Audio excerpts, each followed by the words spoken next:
এই মুহূর্তে জাতীয় প্রেস ক্লাবে বক্তব্য দিচ্ছেন পররাষ্ট্রমন্ত্রী ডক্টর হাসান মাহমুদ। আমরা সরাসরি যুক্ত হচ্ছি সেখানে। হত্যা করা হচ্ছে ৩৫,০০০ যাদেরকে হত্যা করা হয়েছে তার মধ্যে ৭০ ভাগ নারী ও শিশু।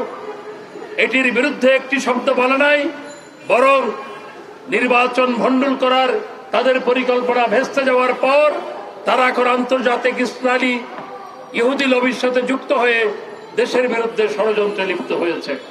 সুতরাং এদেরকে চিরে রাখতে হবে। এদের মুখোশ আজকে উন্মোচিত হয়েছে। আর কিছু লেবাসদারি ইসলামী দল যারা সরকারের বিরুদ্ধে করে, কথায় কথায় সমাবেশ করে, এরা আসলে একটি শব্দ, একটি বড় মিছিল আজকে এই ফিলিস্তিনিদের পক্ষে। আমেরিকায় বড় মিছিল হয়, ইংল্যান্ডে বড় মিছিল হয়, আমাদের যুব মহিলা লীগ মিছিল করে, আর তোমরা ইসলামী দল বলের পরিচয় দাও, একটি বড় মিছিল সমাবেশ করো নাই। তোমরা আসলে ধর্ম ব্যবসায়ী, এদেরও চিনে রাখতে হবে।